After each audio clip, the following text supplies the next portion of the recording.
Hello. अध्ययन गोष्ठी के आज के सत्र में उपस्थित सभी श्रोताओं भाइयों बहनों का स्वागत और विलंब के लिए क्षमा प्रार्थी तो क्या कहें, भगवान विष्णु शयन की तैयारी में आगे शयन एकादशी आने वाली है और मैं उनका द्वारपाल नाम से ही आप समझ गए होंगे। तो हमारे कथावाचक युवाचार्य जी को लाने में भी थोड़ा विलंब हुआ। सावन का महीना आने वाला है और आपका आषाढ़ जो है कल समाप्त होने वाला है। तो आषाढ़ पूर्णिमा का एक विशेष महत्व है कि उस दिन भगवान ये व्यास जी का जन्म हुआ, इसलिए इसे व्यास पूर्णिमा भी कहते हैं। और उन्होंने महाभारत जैसे और वेदों को पुराणों को उसका जो है उन्होंने निर्माण किया, उन्होंने लिखा। तो हमारे लिए सौभाग्य की बात है कि उसकी पूर्व संध्या पर हम सभी इकट्ठे हुए हैं और आज नारद पुराण के बारे में विस्तार से सुनेंगे। नारद पुराण की कुछ विशेषताएं ये हैं कि उसके अंदर में ज्योतिष, कर्म, ज्ञान, भक्ति, संगीत इत्यादि सभी विषयों का उल्लेख मिलता है। और संगीत का तो अभी हमारी भजन संध्या हुई थी, उसमें आप सभी ने संगीत का कार्यक्रम देखा होगा, सुना होगा लोगों को। और संगीत का महत्व जब जब नारायण पुराण की चर्चा मेरे जीवन काल में हुई, और आप बैठे हुए हैं बनर्जी साहब, वहाँ चिन्मय मिशन में होती थी इसके बारे में चर्चा को लेकर, तब उस समय जो है जो हम लोगों को उपनिषद पढ़ते थे वहाँ पर, तो वे ये बताते थे कि संगीत में इतनी बड़ी शक्ति है, संगीत का एक विषय सा बन गया था। संगीत में इतनी बड़ी शक्ति है कि अगर उसको ठीक से जो है संगीत से भक्ति भाव से संगीत का अध्ययन किया जाए, संगीत का रियाज किया जाए और संगीत प्रस्तुत किया जाए, तो व्यक्ति जो है शरीर ईश्वर में भी लीन हो सकता है। इसका कारण यह है कि बहिर्लीन व्यक्ति जब रहता है और जब वो संगीत की आराधना करता है और तो अचानक ऐसा होता है कि वो अंतर्मुखी हो जाता है और उसकी सारी काया जो है वो विद्युत कणों में परिवर्तित हो जाती है। इसका उल्लेख, मैं तो माधवी वर्मा की कविताओं का बहुत प्रेमी हूँ, इसका उन्होंने एक कविता में भी लिखा है, दौड़ती क्यों प्रतिशिरा में प्यास विद्युत सी तरल बन, क्यों अचेतन रोम पाते चिर व्यथा में सजग जीवन, किस लिए हर सांस तम में सजल दीपक राग गाती, जो न प्रिय पहचान पाती। तो इस तरह से उन्होंने संगीत को इतना महत्व दिया है कि यह हमारे सारे शरीर को जो है ऊर्जा कणों में परिवर्तित कर देती है। तो आज हम नारद पुराण पे विशेष चर्चा सुनेंगे और आप ये समझिए कि कल व्यास पूर्णिमा के पूर्व संध्या पर नारायण पुराण को सुनने का अवसर हमें प्राप्त हो रहा है। इसके लिए हम बहुत भाग्यशाली भी हैं और मैं हमारे युवाचार्य श्री आकाश जी शर्मा से अब अनुरोध करूंगा कि वे अपना व्याख्यान प्रारंभ करें। धन्यवाद। श्री गणेशाय नमः। वंदे देव उमापतिं सुरगुरुं वंदे जगत्कारणं वंदे पन्नगभूषणं मृगधरं वंदे पशूनां पतिं वंदे सूर्यशशाङ्कवहिनयनं वंदे मुकुन्दप्रियं वंदे भक्तजनाश्रयं च वरदं वंदे शिवं शंकरम्। देवर्षि नारद के नाम पर सुविख्यात ये परम पावन नारद पुराण हम और आप सुनने के लिए यहाँ एकत्र हुए। कई बार जीवन में हम सब छोटे बड़े प्रश्नों में उलझ जाते हैं और उन प्रश्नों में उलझने का कारण ये होता है कि हमें उस शास्त्र का, उस विधि का समूल ज्ञान प्राप्त नहीं है जिसके बल पर हम उस शंका से बाहर आ जाएं। जैसे यदि मैं आपसे एक प्रश्न करूं, बड़ा साधारण सा प्रश्न है, 2 + 2 कितना होता है? बोलो 4। पर 4 ही क्यों होता है? इसका उत्तर है आपके पास। Y 4, why not 3? 1 2 के बाद 4 एंड फिर 3 भी तो आ सकता था, आ सकता था ना?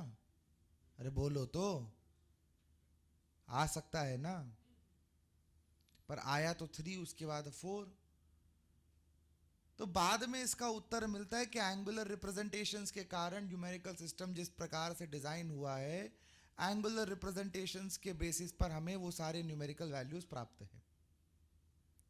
तो ये न्यूमेरिकल वैल्यूज जैसे हम लोगों को साधारण से प्रश्न के लिए भी गूढ़ ज्ञान की आवश्यकता है, उसी प्रकार हमारे जीवन में जैसे जैसे हम पुराणों को लेकर आगे बढ़ रहे हैं, ये केवल इसलिए नहीं कि हम आपके सामने आए, बढ़िया से 2-4 प्रवचन सुनाए और आप घर जाकर भूल जाओ, तो वो यूजलेस है।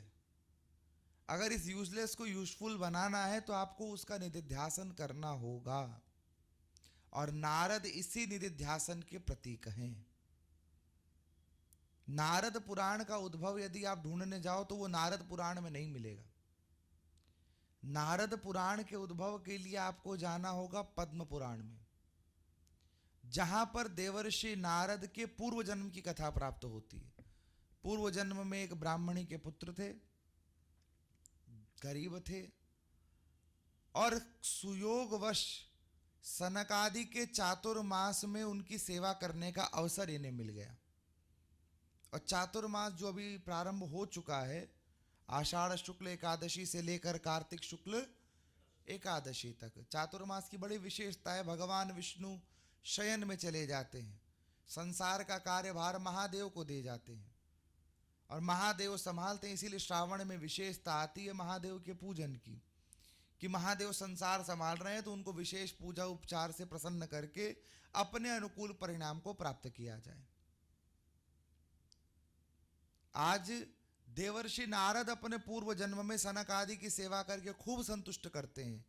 और ये बात हमेशा जानने योग्य है कि जब आपके जीवन में सही संत का प्रवेश हो जाता है, जो परंपरागत रूप से आपके जीवन में आया हो, तो आपके जीवन की दशा और दिशा दोनों बदल जाती है। संत के आने भर की देरी है। वस्तुतः संत तो बहुत घूम रहे हैं ब्रह्मांड में, संतों की कमी नहीं है, पर हम और आप किस संत की शरणागति को स्वीकार कर पाए। क्योंकि संतों के स्वभाव में 2 प्रधान गुण की विविधता है। पहला प्रधान गुण है संतों का क्रोध, और दूसरा प्रधान गुण है संतों का वात्सल्य। ये दोनों ही संतों में बहुत अधिक मात्रा में पाए जाते हैं। अब यहां प्रश्न आ जाता है, संत हैं तो विकार कैसे? क्रोध तो एक विकार है, पर संत का क्रोध विकार पूर्ण नहीं बल्कि विकार मुक्त करने का मार्ग है। संत इस बात पर क्रोधित नहीं होते कि मुझे भोजन क्यों नहीं दिया। संत इस बात पर क्रोधित होते कि तुमने मर्यादा पूर्वक आचरण ना करके अपने इंद्रियों को भोजन क्यों दिया। इसलिए संत को क्रोध आता है। और संत का वात्सल्य, इससे तो जग परिचित है। संत जिस पर कृपा कर दें उसे तो वो भी मिल जाता है जो भगवान ने भी उसके भाग्य में नहीं लिखा हो, वो संतों की कृपा से प्राप्त है। इसीलिए मानस की नवदा भक्ति में पहली भक्ति भगवान राम बताते हैं, प्रथम भक्ति संतन कर संगा। कौन सी भक्ति? संतन कर संग। पहले संतों का संग करो, दूसरी रति मम कथा प्रसंग। यानी हम और आप जो अभी कर रहे हैं ये दूसरी प्रकार की भक्ति है। फिर गुरुपद पंकज सेवा, तीसरी भक्ति यमान, चौथी भक्ति प्रभु गुणगन करें कपट तजिगान। गुरु की भक्ति भी मिल जाती है, गुरु मंत्र भी मिल जाता है, पर कपट आ जाता है। इसी नारद पुराण में वो कथा आपको सुनाएंगे सूर्यवंश की, कि कपट के कारण, ज्ञान की अधिकता के कारण राजा बाहुक की क्या दुर्गति हुई। इधर तो देवर्षि नारद पर संतों की खूब कृपा हुई और संतों की जूठन खाने का सौभाग्य मिला। जीवन में यदि कभी संत की कृपा हो जाए आपके ऊपर, संतों को भोजन कराने का यदि सुअवसर मिले, तो संत की आज्ञा लेकर के उनकी जूठन का भोग लगा लेना। गंगा स्नान से तुम्हारे इस जन्म के पाप धुलेंगे। संत की जूठन खा लेने मात्र से करोड़ों जन्मों के पाप नष्ट हो जाते हैं। प्रमाणित बात है। देवर्षि नारद ने सनक आदि की जूठन खा खा कर अपने करोड़ों जन्मों के पापों का मर्दन कर दिया।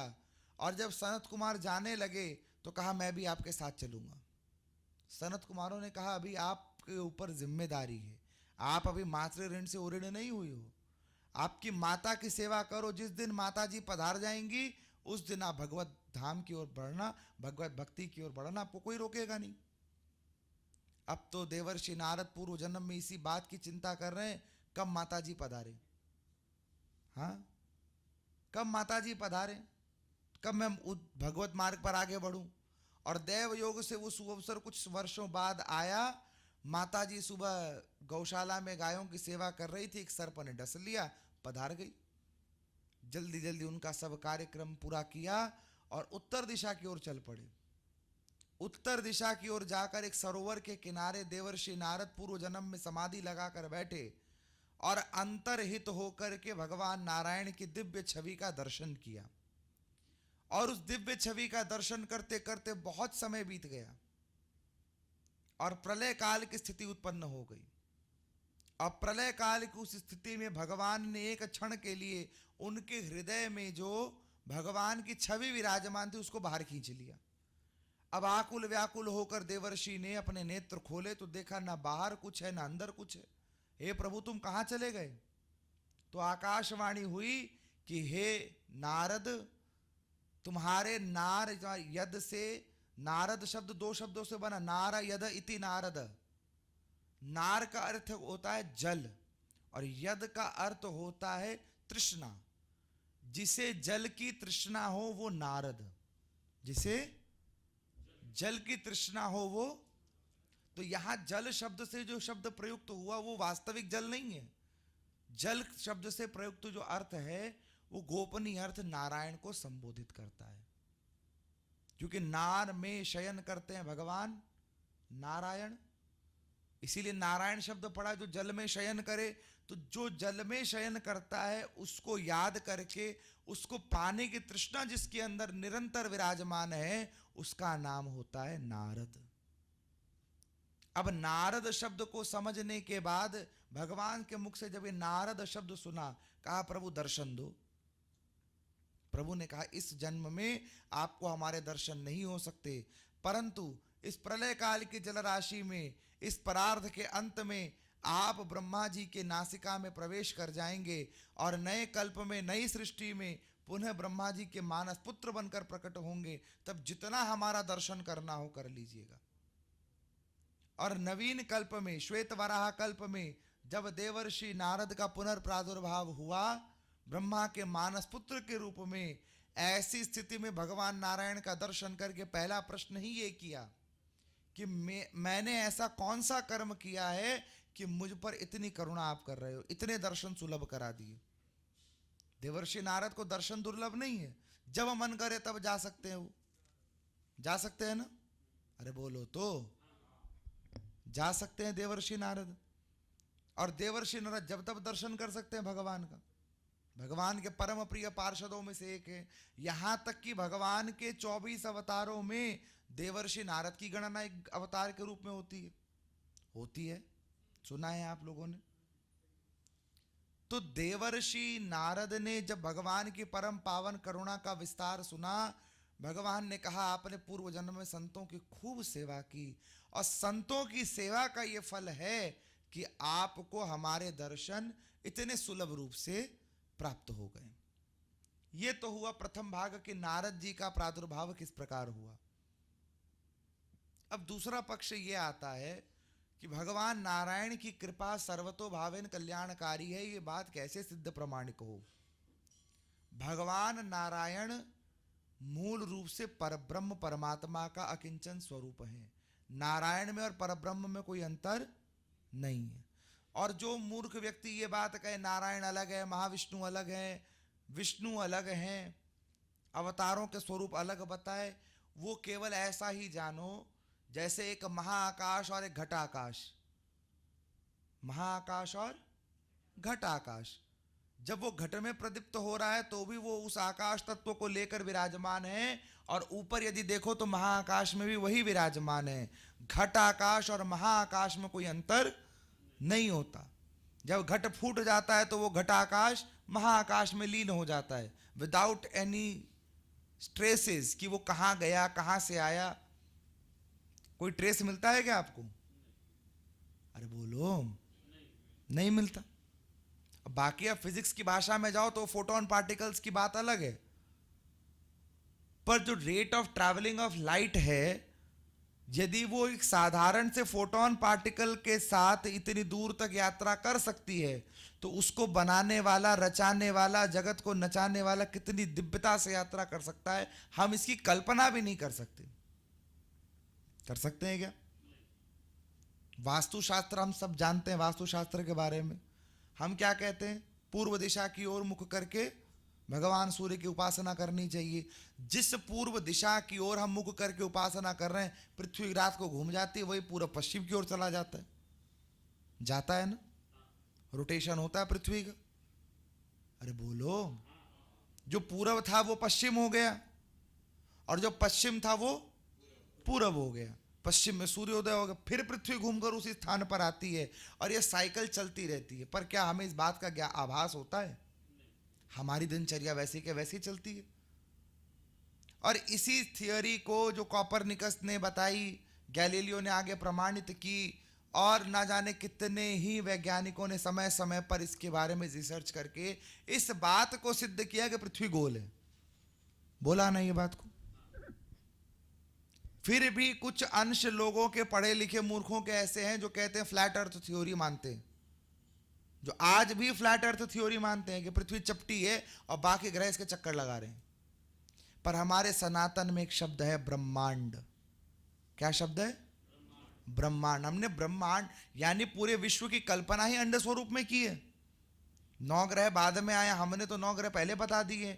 हमारे ग्रंथों में तो पूर्व से निर्धारित है, ब्रह्मा मुरारी त्रिपुरांतकारी भानु शशि भूमि सुतो बुधश्च गुरुश्च शुक्र शनि राह केतवे सर्वे ग्रहा शांति करा भवंतु। सूर्य चंद्रमा को ग्रह स्वरूप में धारण किया, क्योंकि इनका भी प्रभाव पृथ्वी पर पड़ता है।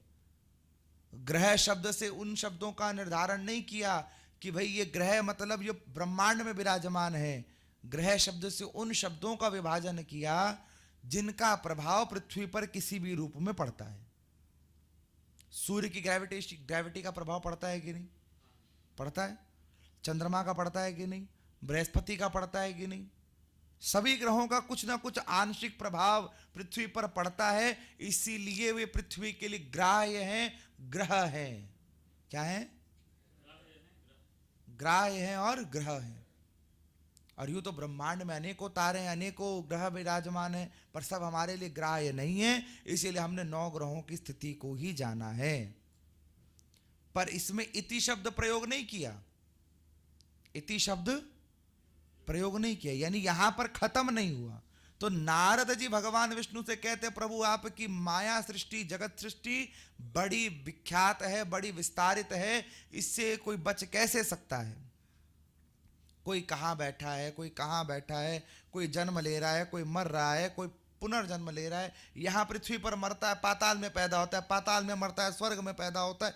ये विधान कैसा है तुम्हारा? भगवान कहते इस विधान का नाम है महामाया। कौन सी माया? महामाया। मैं अपनी महामाया के सहारे इस ब्रह्मांड का विस्तार करता हूं, परंतु जो सच्चे भक्त मेरा नाम लेकर, मेरे प्रति श्रद्धा रखकर, सदाचार का पालन कर कर इस ब्रह्मांड से मुक्त होना चाहते हैं, भवसागर से मुक्त होना चाहते हैं, उन्हें मेरी माया स्पर्श नहीं करती और वो सतत मेरे लोक में आके विराजमान हो जाते हैं। कल्प कल्पांतर तक मेरे लोक में निवास करते हैं। नारद जी बोले, प्रभु झूठ मत बोलो। भगवान बोले, हम काहे को झूठ बोलेंगे? बोले, प्रभु आपने कहा कल्प कल्पांतर तक मेरे लोक में निवास करते हैं, परंतु एक कारण जल यानी महाप्रलय के बाद जब सब कुछ आप में समा जाता है तो वो कल्प कल्पांतर वाले भी तो समा जाते हैं। वो कहाँ जाते हैं फिर? और अगर वो कहीं जाते हैं तो कल्प कल्पांतर तक अनंत लोकों में रहते कैसे? और अगर वो रहते हैं तो फिर आप ये क्यों कहते हो कि महाप्रलय में सब नष्ट हो जाता है? तो नारद जी के प्रश्न बड़े व्यापक हैं। ये सांसारिक प्रश्न नहीं है कि प्रभु लक्ष्मी कैसे मिलेगी, मुक्ति कैसे मिलेगी, जनरल पुराणों में यही प्रश्न रहते हैं ना। भागवत पुराण के भी प्रश्नों में पहला प्रश्न ही यही है, काल व्याल मुख ग्रास त्रास निर्नाश हेतवे श्रीमद् भागवतम शास्त्रम कलौ कीरेण भाषितम। परंतु आगे के प्रश्नों में फिर बताया, इह घोरे कलो प्रायो जीवश्चाशुरताम गत क्लेश क्रांतस्य तस्यैव शोधने किम परायणम, कि लोगों का शोधन किस प्रकार हो, लोगों की मुक्ति किस प्रकार हो। भक्ति ज्ञान विरागाप्तो विवेको वर्धते महान, माया मोह निरासश्च वैष्णवे क्रियते कथम। परंतु हम उन प्रश्नों की ओर नहीं जाते। हमें अपने भाई शंकर जी को किस दिन कौन सा जल चढ़ाने से कितनी लक्ष्मी प्राप्ति होगी, हमारा ध्यान उसी पे जाता है। विविधता है हमारे हृदय में, हमें मुक्ति नहीं चाहिए। आपको हम पूछें आपको मुक्ति चाहिए, बोलो तो, हाँ जी ना जी कुछ तो बोलो। मुक्ति तो चाहिए, लेकिन मुक्ति केवल मुक्ति नहीं चाहिए। पहले संसार का सारा सुख चाहिए, सातों सुख चाहिए, सारा भी नहीं सातों सुख चाहिए। पहला सुख निरोगी काया, दूसरा सुख, तीसरा, चौथा, यानी पुत्र पहले आएगा कि पत्नी पहले आएगी। सुलक्षणा नारी सुत आज्ञाकारी, फिर चार हुए, पांचवा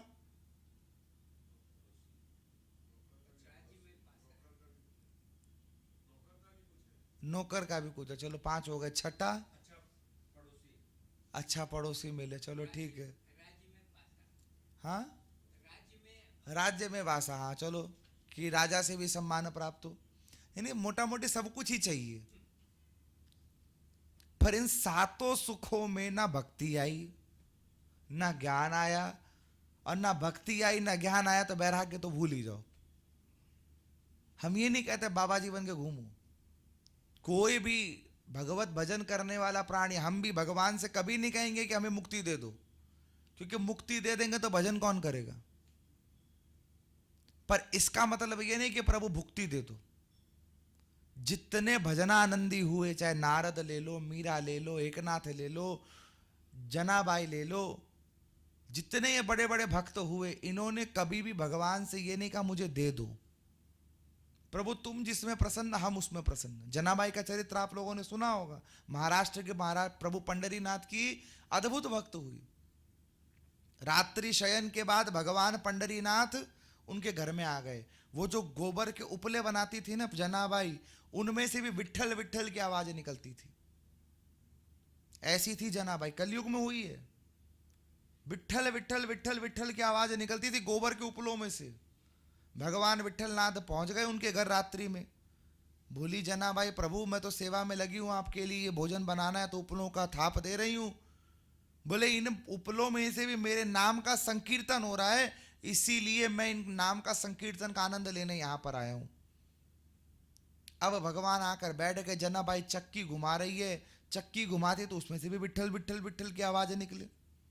भगवान बोले मेरे शरीर पर जो ये आभूषण लगे हैं ना, इनकी खनखनाहट से मेरे कानों में वो शब्द ठीक से पहुंच नहीं रहा। अपना मुकुट अपने सारे हार उतार के वहीं धर दिए, और जब धर दिए जनाबाई के संग खूब आनंद ले रहे हैं, इतने में मंदिर में घंटों की आवाज आने लगी। मंगला आरती का समय हो गया, पूरी रात निकल गई। भगवान बोले अब मैं मंदिर नहीं पहुंचा तो पुजारी जी बोलेंगे रात को तो पढ़ा के गए थे, सुबह पहले कहां बग लिए। तो विट्ठल जी क्या करते हैं, अब जनाबाई की एक दुशारा ले लिए और ले करके अपने ओढ़ और भागे मंदिर के अंदर। अब जब मंदिर में जाकर खड़े हुए तो उन भक्तों जो दर्शन मंगला के लिए आए, तो उन भक्तों में एक भक्त खड़े थे जिनका नाम था नामदेव। नामदेव दो दर्शन करते थे, रात्रि शयन का और सुबह मंगला का। तो देखते हैं रात्रि शयन में तो दुपट्टा दूसरा था, मंगला में चेंज हो गया। प्रभु पक्का कहीं जाकर आए, समझ गए। लेकिन जब पुजारी जी भीतर से बाहर आए खोजते खोजते कि प्रभु के आभूषण तो है ही नहीं, आभूषण तो वहीं उतार दिए प्रभु ने। अब ढूंढते ढूंढते ढूंढते ढूंढते जनाबाई के घर पहुंचे। जनाबाई तो अपने कार्य में लगी है, विट्ठल विट्ठल विट्ठल करके कभी उपले उताप रही है, कभी प्रभु के लिए भोजन बना रही है। सब कहने लगे आकर, अरे दुष्टा, भगवान के भजन करती है और भगवान के गहने चुराती है। बोली मैंने और गहने चोराए, मेरे पास टाइम कहाँ है जो मैं गहने चोराऊं प्रभु के? मुझे मंदिर में आते जाते हुए देखा क्या किसी ने? तुम्हारा ठाकुर मेरे घर में आकर मेरे भजन का आनंद लेके जाता है, मैं मंदिर में नहीं जाती। बोले तलाशी लो इसके घर की। तलाशी लेने गए तो चक्की के पास ये मुकुट, हार, करदनी सब मिल गए भगवान के। बोले देखिए कहां से आ गए। जनाबाई के नेत्र सजल हो गए, कहने लगी प्रभु बड़ी अद्भुत लीला कर रहे हो। राजा तक खबर पहुंच गई, राजा ने आदेश दे दिया जनाबाई को सूली पर चढ़ा दो। जनाबाई तो खूब प्रसन्न, चलो झंझट हटा, हाँ झंझट हटा। लेकिन प्रभु मुझे अपने जीवन से प्यार नहीं है, पर ये याद रखो अगर आज जनाबाई सूली पर चढ़ गई ना तो किसी भी रात में अगर तुम किसी भक्त के घर चले गए कोई दरवाजा नहीं खोलेगा। बोले रात न तो आवे, बढ़िया बढ़िया भजन सुनो और सवेरा सूली पर चढ़ा दो, कौन खोलेगा दरवाजा तुम्हारे लिए? भावावेश में थी, सूली के पास लाया गया और जैसे सूली पर चढ़ाने का समय आया, विट्ठल को याद करके रो रही है, सूली पिघल गई, सूली पिघल गई। अब पिघलने के बाद जनाबाई ने सोचा जब जाने का मन बना ही लिया है तो चली ही जाती हूं, और हाथ जोड़े अपने विट्ठल को याद किया, शरीर पड़ा रह गया, आत्मा परमात्मा ज्योति में लीन हो गई। ऐसे ऐसे भक्त आज भी उनके थापे हुए उपले वहां विराजमान है, जिनमें आज भी यदि आप कान लगाकर सुनो तो विट्ठल विट्ठल की आवाज आती है। आज भी रात्रि में यह नियम कर दिया गया कि ठाकुर जी को शयन कराने के बाद ठाकुर जी जनाबाई के घर में विराजमान होते हैं। उस घर में शैया लगाई जाती है कि ठाकुर जी रात में जनाबाई के घर जाते हैं। ऐसे ऐसे भक्त कलयुग में हुए। तो नारद से भगवान विष्णु कहते हैं कि हे देवर्षि आप चिंता मत करो, जो मेरे नाम का आसरा लेकर मुझ तक आना चाहेगा मैं उसके ऊपर सतत कृपा करूंगा और सतत कृपा करके उसे भवसागर से तार दूंगा, बशर्ते वो तरना चाहे, वो तरना चाहे। इस नारद पुराण में हमारे और आपके काम की बहुत सी वस्तुएं हैं, जिनमें दो प्रधान वस्तुएं हैं, एक श्राद्ध की विधि और दूसरा ज्योतिष, बृहद रूप से नारद पुराण में। और फिर इंटरेस्ट को लेकर यदि कोई आगे बढ़े तो आर्टिस्टिक लैंग्वेज में अगर हम कहें तो यहां पर संगीत के सारे तारों का सम्मिश्रण प्राप्त होता है। और राजनीति की बात करें तो कानून का सारा ज्ञान भी नारद पुराण में भरा पड़ा है। यानी साइंस, कॉमर्स और आर्ट्स तीनों फील्ड का परम ज्ञान नारद पुराण में मिलेगा, क्योंकि नारद सर्व ज्ञान विश्रुता, नारद जी को कहा गया समस्त ज्ञान का भंडार। इसीलिए तो प्रहलाद को गर्भ में ज्ञान प्रदान कर दिया, ध्रुव को भी एक मंत्र से ज्ञान करा दिया, वाल्मीकि को एक मंत्र से ज्ञान करा दिया, 4 श्लोकों में वेद व्यास से भागवत लिखवा दी। ऐसा परम ज्ञानी गुरु भी तो होना चाहिए, होना चाहिए कि नहीं? नारद जी ने 4 श्लोक सुनाए, वेद व्यास ने भागवत जी लिख दी। ध्रुव को एक मंत्र दिया, ध्रुव ने नारायण को प्राप्त कर लिया। प्रहलाद को गर्भ में भागवत सुनाई तो प्रहलाद जैसे ही प्रकट हुए अपने पिता को भी तारा, पूरे कुल को भी तार दिया। वाल्मीकि को एक बार उपदेश किया तो मरा मरा से राम राम बोलने लगा। तो ऐसे परम ज्ञानी परम सिद्ध देवर्षि नारद पर यह पुराण है। यद्यपि इस पुराण को एक दिन क्या, 15 दिन क्या, 15 जन्म तक भी बोले तो पूरा नहीं हो सकता, इतना गूढ़ ज्ञान है इसके भीतर। परंतु परिचय के तथ्य में हम आप आगे बढ़ रहे हैं, तो इस परिचय के रूप में इतना जानो कि देवर्षि नारद का यह पुराण आपके बहुत से सवालों का जवाब देता है। अब देवर्षि के मन में यह भाव है, सनक आदियों से चर्चा कर रहे हैं देवर्षि नारद, कि व्यक्ति के भीतर जब ज्ञान की परम उपलब्धि आ जाती है तो उसका उद्धार कैसे होता है। तो सूर्यवंश में राजा हुए हैं बाहुक। कौन हुए? बाहुक। इतने नीतिवान, इतने धैर्यवान, इतने धर्मवान, देवराज इंद्र भी इनके धर्म की प्रशंसा करते हैं। और देवराज इंद्र से प्रशंसा प्राप्त होने के बाद चारों वर्णों को उचित तरह से विराजमान कर दिया, चारों तरफ इनकी जय जयकार हो रही है। एक दिन इनके मन में यह भाव आ गया, मुझसे बड़ा धर्मवान कौन, मुझसे बड़ा ज्ञानी कौन, मुझसे बड़ा नीति का पंडित कौन, मुझसे बड़ा संगीतज्ञ कौन, मुझसे बड़ा ये कौन वो कौन। उसी दिन पतन प्रारंभ हो गया। जिस दिन आप ये बात कहने लग जाओ ना, मुझसे बड़ा कौन, मुझसे बड़ा कौन, जैसे एक कई जगह पे चर्चा आती है लोकोक्ति में कि राम कहे मैं बड़ा तो शंकर के पीछे क्यों पड़ा, शंकर कहे मैं बड़ा तो पर्वत के ऊपर क्यों खड़ा, पर्वत कहे मैं बड़ा तो कृष्ण की उंगली पर क्यों खड़ा, कृष्ण कहे मैं बड़ा तो गोपियों के पीछे क्यों पड़ा, गोपियां कहे हम बड़ी तो कृष्ण के नाम के पीछे क्यों पड़ी, नाम कहे मैं बड़ा तो भक्तों के मन में क्यों अड़ा, और भक्त कहे मैं बड़ा तो भगवान के पीछे क्यों पड़ा, भगवान कहे मैं बड़ा तो भव सागर बनाकर क्यों पड़ा, भव सागर कहे मैं बड़ा तो भव सागर के बाद आगे संत कहते हैं क्योंकि यहां पर सब लोग कहने लगे मैं बड़ा और तू बड़ा।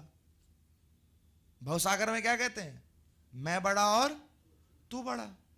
आपसे हम कहेंगे आप ज्ञानी हो, आप कहेंगे हम ज्ञानी हैं, हमसे पूछो आप कहोगे हम ज्ञानी हैं, हम बोलेंगे हम भी ज्ञानी हैं।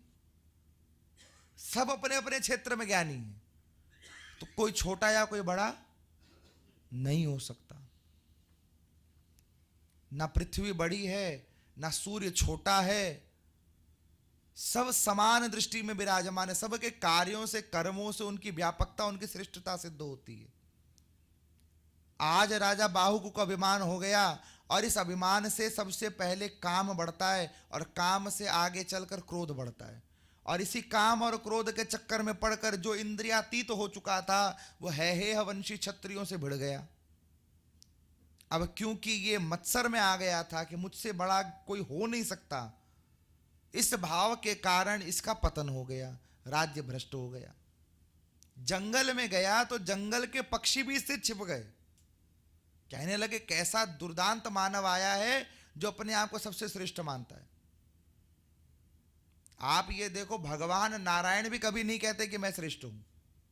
कभी कहीं सुना भगवान विष्णु के मुख से, कभी कहीं सुना किसी पुराण में ये भगवान ने नहीं कहा कि मैं श्रेष्ठ हूं। भगवान ने ये जरूर कहा कि मैं भगवान हूं, और अहम भक्त पराधीन है ये भी कह दिया, भगवान हूं पर मैं भक्त के पराधीन हूं। कभी भी अपने आप को भगवान ने बड़ा नहीं कहा। पर हम और आप क्या सोचते हैं, हम बड़े हो जाएं, हम बड़े बन जाएं। बड़ा बन के कुछ फायदा नहीं है, छोटा बनने में फायदा है। हनुमान जी हमेशा चरणों में रहते हैं, राम जी सिंहासन पर रहते हैं, पर आज भी जब कोई काम करवाना होता है, संकट का काम होता है, तो राम जी के पास नहीं जाते, हनुमान जी के पास जाते हैं। जाते हो ना? राम जी के पास कितने लोग जाएंगे? सबसे पहले संकट आया हनुमान जी का नाम ले, भूत आया तो राम राम थोड़ी ना करोगे। भूत आ जाए तुम्हारे सामने राम राम करोगे? सबसे पहले क्या निकलेगा मुख से? जय हनुमान ज्ञान गुण सागर। क्योंकि भक्त बड़ा है भगवान से, भक्त बड़ा है। आज राजा बाहुक बड़े व्याकुल हो गए। उस समय उनकी पत्नी सगर्भा थी, 2 पत्नियां थी उनकी, और राजा बाहुक इसी पीड़ा में कि मैं बड़ा हूं मैं बड़ा हूं, उसी क्षण उनको बुढ़ापे ने घेर लिया, और बुढ़ापे ने घेरा, थोड़ी देर बाद उनकी मृत्यु हो गई। पत्नी बोली कि मैं भी इनके संग सती हो जाऊंगी। सती होने को पूरा तैयार थी, उसी समय और वह नाम के ऋषि आए और उन्होंने बताया देखो तुम सती होना चाहती हो, स्वतंत्र हो, परंतु तुम्हारे गर्भ में एक बालक है और गर्भस्थ बालक की हत्या करना महापाप होता है। तुम्हें उन्नति लोक नहीं मिल सकते, ऊर्ध्व लोक नहीं मिल सकते, महापाप की भागी मत बनो। और वह ऋषि की बात सुनकर पति का अंतिम संस्कार उचित प्रकार से कराया और वह ऋषि के आश्रम में ही रहने लगी। ऋषि आश्रम में रहते रहते इसकी ख्याति बहुत ज्यादा बढ़ गई, तो सौत डाह में इसकी जो सौतन थी उसने इसे जहर दे दिया। पर ऋषि की सेवा करने के कारण इसका तेज इतना बढ़ गया कि ये जहर को भी पचा गई, जहर को पचा गई। और कुछ समय बाद जब इसके पुत्र का जन्म हुआ तो उसके साथ साथ जहर भी प्रकट हुआ, जो जहर उसने खा लिया था। और गर के साथ में पैदा होने के कारण उस बालक का नाम पड़ा सगर। क्या नाम पड़ा? सगर। सगर यानी जहर के साथ पैदा हुआ, ऋषि की तपस्या से पैदा हुआ, ऋषि के आशीर्वाद से पैदा हुआ, इसलिए नाम सगर पड़ा। सगर ने जाकर उचित प्रकार से शिक्षा और ऋषि से ग्रहण की। फिर वशिष्ठ ऋषि के संरक्षण में रह रहे सारे राजाओं के साथ मिलकर के है वंशी क्षत्रियों का संहार किया और पुनः राज्य को प्राप्त कर लिया। इनकी भी 2 पत्नियां थी। और वह ऋषि के पास गए, बोले प्रभु हमें संतान का आशीर्वाद दो।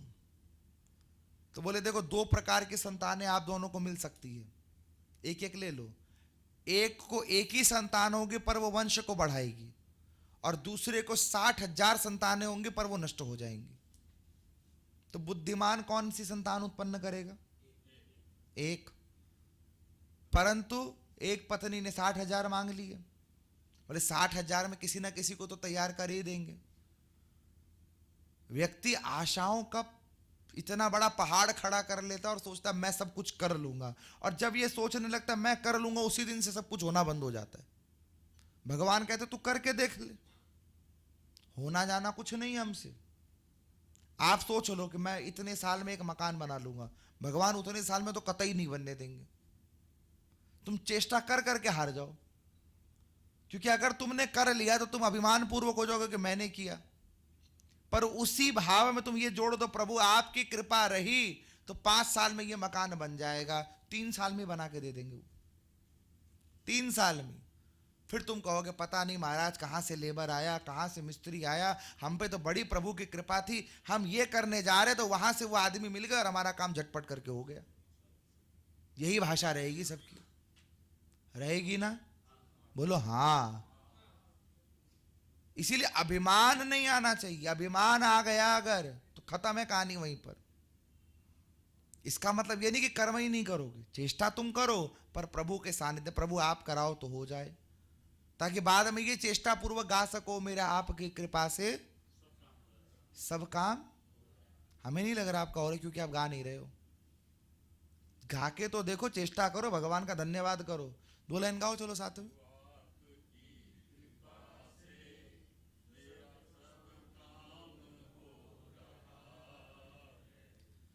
करते हो तुम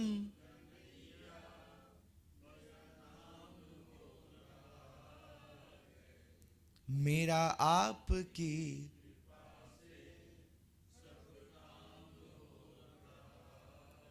हम आते आते अभी विजय जी से ये चर्चा कर रहे थे।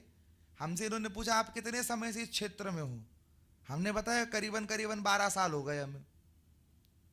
और आपने एक मूवी देखी होगी ना, एक्सीडेंटल प्राइम मिनिस्टर, नाम सुना या देखा होगा इस मूवी का नाम? पूर्व प्रधानमंत्री श्री मनमोहन सिंह जी के ऊपर ये पिक्चर बनी है।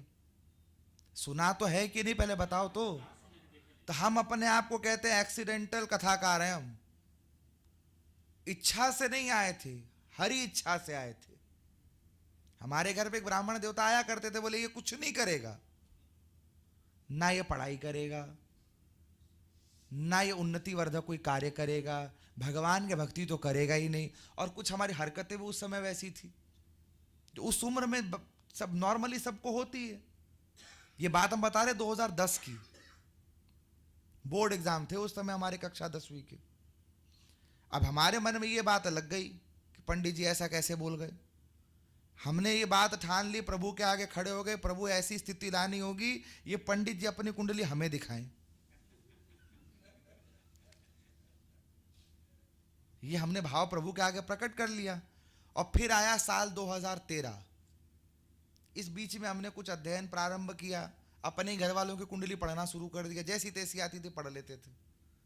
फिर उसके बाद में 2013 आया और यहीं नेताजी इंडोर स्टेडियम में भागवत कथा हो रही थी और हमारे बीकॉम फर्स्ट ईयर के एग्जाम चल रहे थे। समय था एग्जाम का 10 बजे से 1 बजे तक और कथा होती थी 2 बजे से 5 बजे तक। 1 बजे हम एग्जाम पूरा करते, बगल में हमारी बुआ जी रहा करती थी, जो हमने अभी आपसे कहा ना कि सब चीजें अपने आप जच जाती है, आपको जचानी नहीं पड़ती। कि सेंटर बुआ जी के घर के बगल में पढ़ने का कारण यही कि बेटा तुम एग्जाम दे के आना तो भोजन पा के आना। ये हमारा भाव है कि प्रभु ने हमारे लिए व्यवस्था की थी। 1 बजे पेपर देकर निकलते, 2 बजे कथा प्रांगण में पहुंच जाते और पहुंचकर 5, साढ़े 5, 6 बजे तक कथा होती, 7 बजे तक पुनः घर वापस आ जाते। देखो अभी तक तो भगवान की कृपा से कहीं फेल हुए नहीं, मेरिट लिस्ट में ही आए हैं। रही बात वो ब्राह्मण देवता की, तो 2015 से लेकर जब तक वो धराधाम पर रहे तब तक हमारी कथा में मूल पाठ करते रहे, और उनके विवाह की भविष्यवाणी भी हमने ही की थी।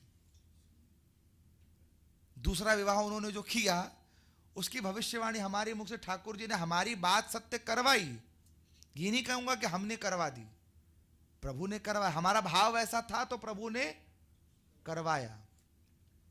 तो कहने का तात्पर्य यही, प्रभु को जब जिससे जैसा जो काम लेना है वो वैसा लेकर रहेंगे।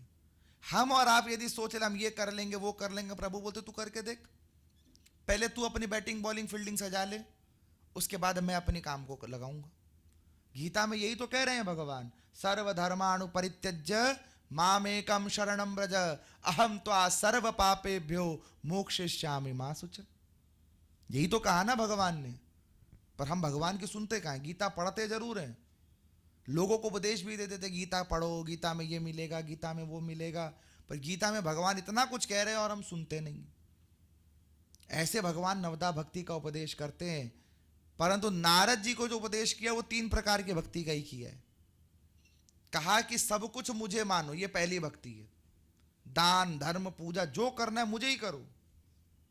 दूसरा, तुम मुझे मत करो, तुम जितने स्वरूप हैं, जैसे आप पंचोपचार करते हो, षोडशोपचार करते हो, पंचवेदी पूजन करते हो, उस उपचारों से जो पूजन करो वो सारी भक्ति भी मेरी भक्ति है। और तीसरी भक्ति बताई कि ईश्वरीय सत्ता को नकार दो, नर को ही नारायण मानो, नर सेवा करो, जीवों की सेवा करो, जीव जंतुओं के प्रति सद्भाव रखो, उनकी सेवा करो कि वो भी मेरी ही सेवा है, क्योंकि सर्वव्यापी परमात्मा तो मैं ही हूं। तीनों प्रकार की भक्ति भगवान ने बताई, गीता में भी भगवान यही बता रहे हैं। परंतु इधर तो सगर राजा जब धर्मवान होकर विराजमान हो गए, 60,000 पुत्र हो गए, और एक पुत्र हुआ जिसका नाम था असमंजस। क्या नाम था? असमंजस। पर स्वभाव दुष्ट बुद्धि का था। इस एक असमंजस ने 60,000 की बलि करवा दी थी, एक असमंजस ने। पर एक बढ़िया काम किया कि इसने एक पुत्र उत्पन्न किया जिसका नाम था अंशुमान। क्या नाम था? अंशुमान। देवराज इंद्र बोले प्रभु इन 60,000 को पधराओ जल्दी, ये 60,000 इतने दुष्ट होते जा रहे हैं और सूर्यवंश का तेज इनमें विराजमान है, ये पृथ्वी समेत स्वर्गलोक को भी खा जाएंगे। तो कहा जिस दिन ये अधार्मिक आचरण करके संत निंदा करेंगे उस दिन इनको हम अपने पास बुला लेंगे। और वो समय आया जब अश्वमेध यज्ञ हुआ, और उस अश्वमेध यज्ञ में देवराज इंद्र अश्व लेकर चले गए और कपिल मुनि के आश्रम में बांध दिया। और इन्हीं देवर्षि नारद ने जाकर बता दिया कि कपिल मुनि के आश्रम में है। बाबा जी यूं तो समाधि लगाए हुए, पर घोड़ा पता नहीं क्यों चाहिए उन्हें। पूरी बात नहीं बताई देवर्षि ने।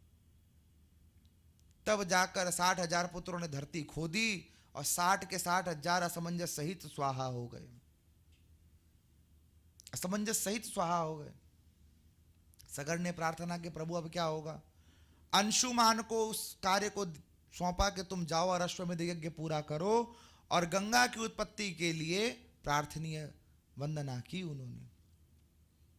अब अंशुमान तपस्या कर रहे हैं, फिर दिलीप तपस्या कर रहे हैं, फिर भगीरथ आया, और भगीरथ जी ने आकर के इस पूरी चर्चा को पहले समझा कि भगवती गंगा जो है उन्होंने एक वचन ले रखा है। जब माता सती पधार गई थी अपने शरीर का अंत करके, तो गंगा जी गई थी भगवान शंकर के पास कि प्रभु हमें स्वीकार कर लो, हम आपकी पत्नी बनकर रहना चाहती हैं। शंकर भगवान ने मना कर दिया कि मैं विवाह करूंगा तो शक्ति से ही करूंगा, सती से ही रहूंगा। तो माता गंगा ने पृथ्वी छोड़ दी और कहा जब तक अपने नाम के साथ मेरा नाम नहीं जोड़ोगे मैं पृथ्वी पर नहीं आऊंगी। भगीरथ जी को यह बात पता चल गई। अब भगीरथ जी ने भगवान शंकर की उपासना की और शंकर की उपासना करके वरदान ले लिया, प्रभु आप पुकारोगे तो गंगा जी आएगी। और गंगा को पुकारने के लिए भगवान शंकर गोमुख के प्रधान स्थान पर खड़े हुए और आवाज लगाई। गंगा मैया प्रसन्न भाव से अहंकार करते हुए पृथ्वी की ओर बढ़ी और भगीरथ को आकाशवाणी करके कह रही है कोपी धार्यते वेगम पतंत्या में महीतले। मेरे वेग को कौन धारण करेगा? भगीरथ बोला मैया आओ तो सही, हमने सारी सेटिंग बैठा रखी है, आओ तो सही। गंगा में भी अगर अभिमान आ जाए तो उसको भी तोड़ा जाता है, क्योंकि जो पाप विनाशिनी है, यदि वो अभिमान कर लेगी तो पाप धोएगी कैसे? धो सकती है क्या? जो स्वयं गड्ढे में गिरा हुआ है वो दूसरे को निकाल सकता है क्या? अरे बोलो तो। इसीलिए भगवान शंकर की जो लीला है ना, वो इसी फिलॉसफी पे है कि जब घी सीधी उंगली से नहीं निकले तो, जोर से बोलो, नहीं, घी पिघला लेना चाहिए। हर काम टेढ़े रास्ते से नहीं होता है, चम्मच का भी प्रयोग कर सकते हो। घी सीधी उंगली से नहीं निकले तो घी को पिघला दो। अहंकार को पिघलाना पड़ता है, तोड़ना नहीं पड़ता। अहंकारी को यदि आप दंड दोगे तो उसका अहंकार और हिलोरे मारकर, फुकार मारकर सर्प के समान तुम्हें फिर डसेगा। पर अहंकार यदि मर्दित हो जाए, अहंकार यदि नष्ट हो जाए तो कभी उद्वेलित नहीं होगा। भगवान शंकर बोले आ जाओ गंगा जी। अब गंगा मैया आई पृथ्वी के ऊपर, भगवान शंकर तो जटा में पैक करके बैठ गए। शंकर भगवान से कहने लगे भगीरथ बाबा, ओ बाबा, गंगा मुक्ति के लिए चाहिए, थोड़ी सी तो दे दो। शंकर भगवान बोले धैर्य रखो, दे देंगे। अब गंगा मैया कभी इधर से भागे, कभी उधर से भागे, शंकर जी पूरी जटा पैक करके बैठे। फिर हाथ जोड़कर कहने लगे प्रभु कौन से जन्म का बैर निकाल रहे हो? शंकर भगवान बोले आपको अपने वेग पर बड़ा अभिमान है, उस अभिमान को तोड़ रहा हूं, अपने वेग का प्रयोग करो, निकलो मेरी जटा से। गंगा मैया बोली बाबा सच में भोलानाथ हो? हाँ। बोले मेरा अहंकार तो तब टूटता ना जब आपके चरणों में गिरती। आप चाहते तो अपने चरण के एक नाखून में भी मुझे धारण कर सकते थे, कर सकते थे ना। आप चाहते तो अपने अंजलि में मुझे भरकर पी जाते, पर आपने तो अपने माथे पर बैठा लिया, मेरा अहंकार तो और बढ़ गया। शंकर भगवान बोले देखो सोचा तो मैंने भी कुछ ऐसा ही था, पर फिर मैंने विचार किया कि तुम्हारा उद्भव मेरे परम आराध्य भगवान नारायण के श्री चरणों से है। तुम मेरे ठाकुर का चरणामृत हो, और ठाकुर के चरणामृत को चरण में नहीं अपितु मस्तक पर ही धारण किया जाता है। यह भगवान शंकर का वचन है। अब भगवान शंकर से यह वचन सुनकर गंगा मैया भी प्रभावित हो गई। कहा प्रभु मेरा अहंकार टूट गया, अब आप मुझे मुक्त करो। तो गंगा अपनी एक जटा की धार से निकली और कहा निकलते निकलते प्रभु याद है मैंने कहा था जब तक मेरे संग अपना नाम नहीं जोड़ोगे नहीं आऊंगी। आज से मैं तुम्हारे संगी साथी हो गई, मुझे पूरा तुम छोड़ नहीं सकते, वापस तुम ले नहीं सकते। अब जब तक ये पृथ्वी रहेगी, जब तक आप रहोगे, जब तक मैं रहूंगी, तब तक ब्रह्मांड आपको एक नए नाम से जानेगा। अब तक आप उमापति कहे जाते थे, अब आप गंगाधर कहे जाओगे। क्या कहे जाओगे? गंगाधर कहे जाओगे। शंकर भी प्रसन्न हो गए, जगत के कल्याण के लिए मुझे ये भी स्वीकार है। अब गंगा मैया आई, आते समय अहंकार का कुछ लेश मात्र बाकी था, तो जहन्नू ऋषि के आश्रम को ध्वस्त कर दिया। भगीरथ ने बोला मैया थोड़ा घूम के चल लो। गंगा बोली मैं जिस रास्ते पर चलती हूँ वह रास्ता स्वयं बनता जाता है, मैं अपना रास्ता नहीं बदलती, मैं बड़े बड़े पर्वतों को तोड़ देती हूँ। भगीरथ बोला मैया पिटवावेगी आज। हाँ, ये ऋषि महात्मा को छेड़ना कोई छोटी मोटी बात थोड़ी ना थी। बोले माई पिटवासी आज। और गए जहन्नू ऋषि का आश्रम तबाह कर दिया। जहन्नू ऋषि आधी अंजलि में गंगा पी गए। गंगा मैया बोले पृथ्वी धन्य है, कोई जटा में बांध रहा है, कोई आचमन कर ले रहा है, इस धरती पे तो शांति से बहने में ही भलाई है हमारी। अब भगवान नारायण को याद किया तो नारायण ने आज्ञा दी और जहन्नू ऋषि की जंघा से भगवती गंगा पुनः प्रकट हुई और नाम पड़ गया भगवती का जानवी। फिर गंगा सागर में आकर सागर पुत्रों का उद्धार हुआ और भगीरथ के कारण नाम पड़ गया भागीरथी। इस गंगा के तीर्थों पे स्नान करने का विशेष महत्व है। जैसे प्रयागराज के कुंभ में आप स्नान करके आए होगे कि प्रयाग में जो स्नान कर ले उसके अनंत जन्मों के पाप नष्ट हो जाते हैं। काशी में जो स्नान कर ले वो भवसागर से तर जाता है। पर स्नान करना कैसे है? जाकर ऐसे ऐसे ऐसे ऐसे हाथ नहीं रगड़ना है। कई लोगों की आदत होती है साबुन उबुन लगा के कूद जाते हैं। ये गंगा मैया नहीं हो, स्विमिंग पूल है। हाँ, स्नान करने की विधि है कि पहले तो खुद स्नान करके आओ। गंगा स्नान कभी भी करना हो तो घर से स्नान करके निकलो, शुद्ध यज्ञोपवीत धारण करो, तुलसी पत्र का आचमन करो, गंगा जी में कदम रखने से पूर्व गंगा मैया को प्रणाम करके पुनः आचमन करो। आज्ञा पूर्वक माता गंगा के अंदर जब प्रवेश करो तो अपने गुरु मंत्र का जाप करते हुए कमर तक जल पे आने के बाद यथाशक्ति डुबकी लगाकर स्नान करो, तो स्नान का फल है। और गंगा की महिमा के लिए तो इतनी बात कही गई कि गंगा के 100 योजन दूर भी यदि कोई व्यक्ति मर जाता है और गंगा को छूकर बहने वाली हवा उसको स्पर्श कर दे तो भी उसकी मुक्ति हो जाती है। आप करोड़ों योजन दूर बैठे हो और केवल एक बार गंगा को याद करके कहो गंगा गंगा गंगा, तो गंगा स्नान का फल भी आपको वहीं प्राप्त हो जाता है। मैं गंगा में स्नान करूं, गंगा का पूजन करूं, गंगा की मेरे ऊपर कृपा हो, इस भाव से यदि भी कोई गंगा को याद करता हो तो भी उसे गंगा की कृपा प्राप्त होती है।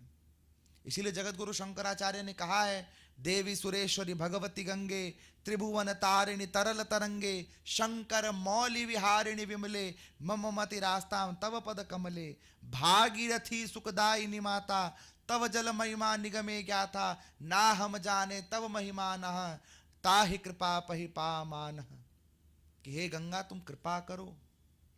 भागवत में भी कहा है, यज्जलम स्पर्श मात्रेण ब्रह्मदंड यतायपि सगरात्मजा दिवम जगमु केवलम देह भस्म भी। कि जिसके जल की एक बूंद के स्पर्श मात्र से सगर के पुत्र मुक्त हो गए, उस गंगा जल का यदि कोई जीते जी पान कर ले उसकी मुक्ति में तो कोई संशय होना ही नहीं चाहिए। इसीलिए गंगा जल को सदैव घर में रखा जाता है। कोई पधार जाए तो गंगा जल का आचमन कराया जाता है। अब अच्छी मृत्यु लिखी होगी तुम्हारे भाग्य में तो अंतिम समय गंगा जल भी मिलेगा, तुलसी दल भी मिलेगा, मुख से भगवान नाम भी निकलेगा। पर ये गारंटी तो है नहीं कब आ जाएगी मृत्यु। गारंटी है क्या? अरे बोलो तो नहीं ना। तो अच्छी मृत्यु आए ना आए उसकी गारंटी नहीं है, पर जीवन में तुम अच्छा कर्म जरूर कर सकते हो।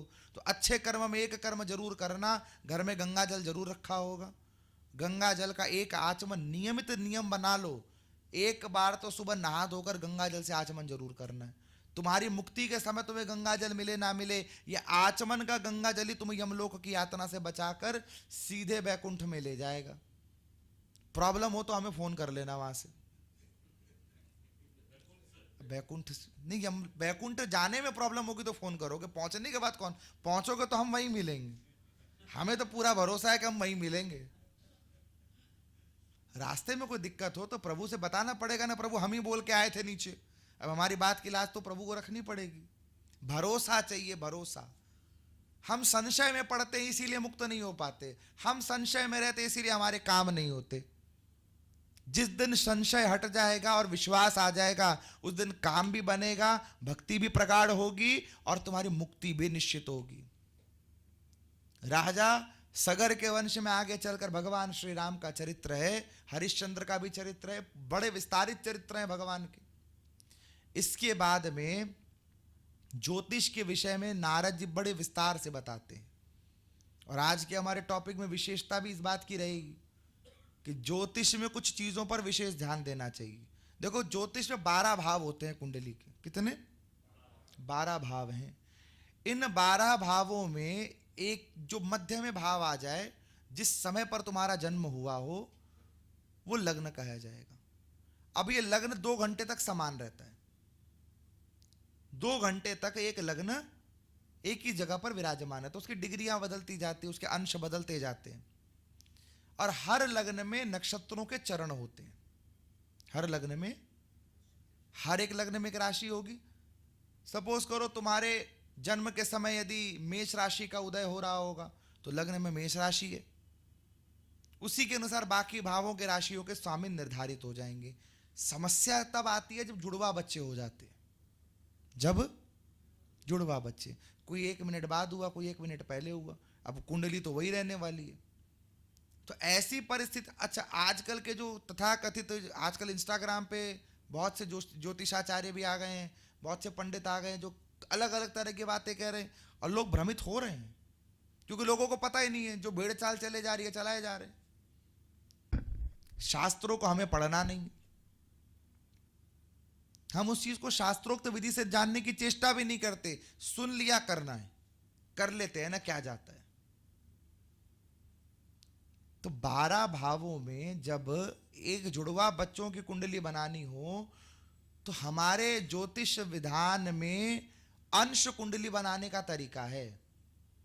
जैसे आप जो कुंडली जो प्रधान चक्र देखते हो जिसको जन्मांग कहा जाता है, उसको लग्न कहा जाता है, लग्न पत्रिका, वो तुम्हारे तनु भाव यानी शरीर के बारे में, बनावट के बारे में बताती है और ये मूल भावेशों का निर्धारण करती है।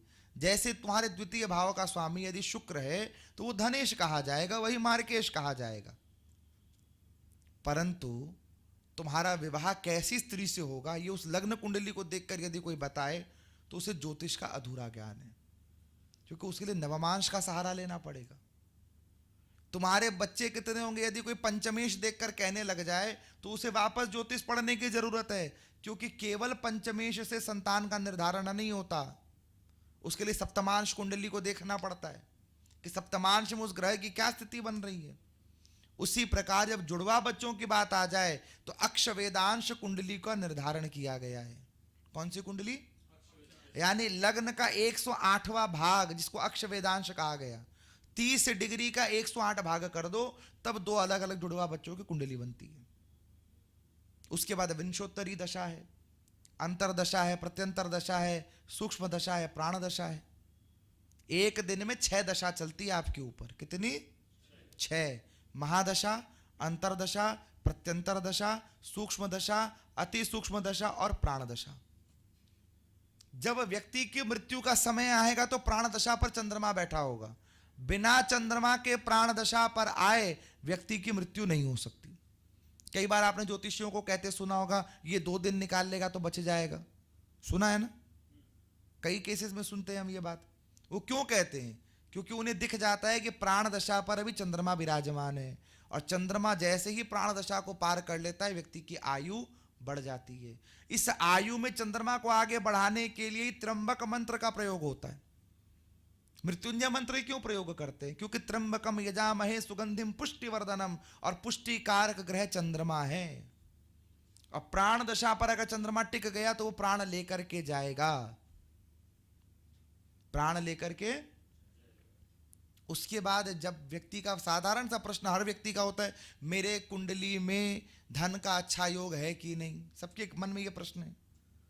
अपनी कुंडली का द्वितीय भाव देखो, 11वां भाव देखो, और यदि पुरुष है तो दशमांश कुंडली का निर्धारण करो, और यदि स्त्री वर्ग है, यदि कार्यकाजी महिला है तो दशमांश के साथ में नवमांश, अन्यथा चतुर्थांश का यदि सहारा ले तो उसे अपने धन की स्थिति का पूरा ज्ञान हो जाएगा।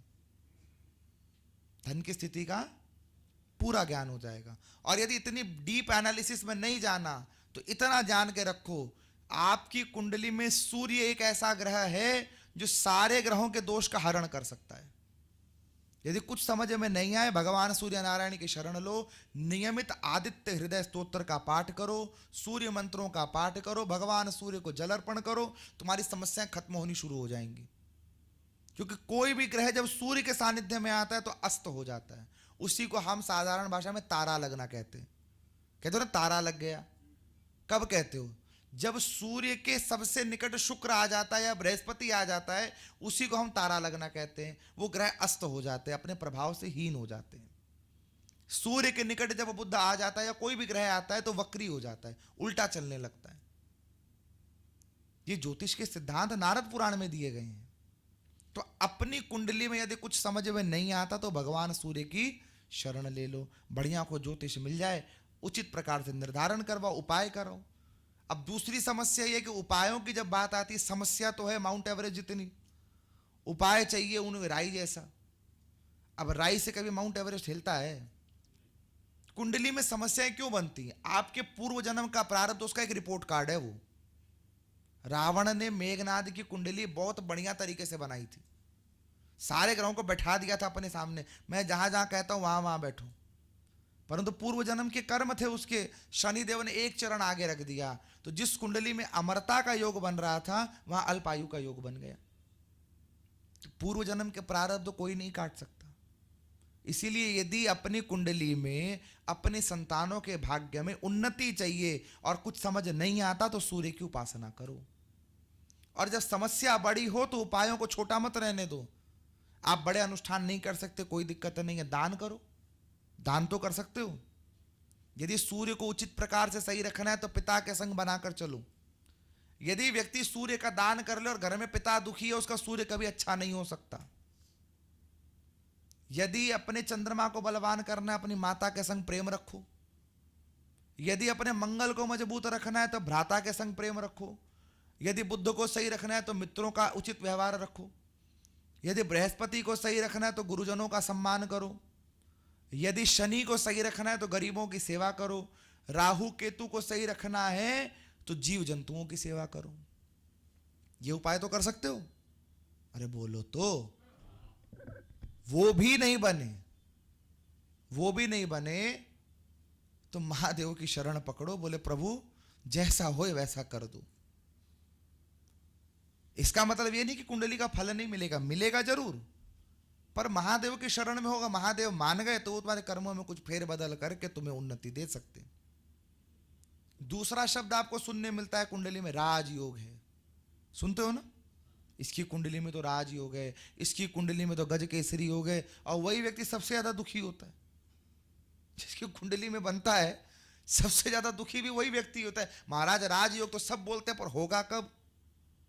तो राजयोग के कई प्रकार हैं कि यदि कोई ग्रह, जैसे मान लो बुद्ध की नीच राशि है मीन, और उसी समय जिस समय उसका जन्म हुआ, मीन राशि पर बुद्ध के साथ यदि शुक्र बैठा है, जो कि मीन राशि शुक्र की उच्च राशि है, तो ऐसे योग को कहा गया नीच भंग राजयोग। क्या योग कहा गया? नीच भंग राजयोग, यानी उसका नीचत्व भंग हो गया। परंतु इसका मतलब यह नहीं कि तुम बड़े धनवान हो जाओगे। इसका मतलब यह है कि ऐसा व्यक्ति कष्ट पा करके उन्नति को प्राप्त करेगा। कुंडली में एक योग बनता है जिसको कहते हैं बुधादित्य योग। कौन सा योग? बुधादित्य, यानी सूर्य और बुध एक साथ बैठ जाए। उसका प्रमाण देना हो तो हम आपके सामने बैठे, हमारी कुंडली में है वो योग। बुधादित्य योग का क्या प्रभाव है आपके सामने है। एक योग है लक्ष्मी योग। बुध और शुक्र जब उच्च राशि के अलावा अच्छे भावों में, यानी त्रिक में बैठ जाएं, पंचम में, नवम में, एकादश में, तो ऐसे समय पर वो लक्ष्मी योग का निर्माण करते हैं। और लक्ष्मी योग यदि बन जाए तो व्यक्ति को करोड़पति होने से कोई रोक नहीं सकता। पर बने तब ना। अच्छा, बन भी रहा है पर शनि राहु की दृष्टि है तो चोरी करके ले जाएगा कोई। चोरी कब होती है? घर में।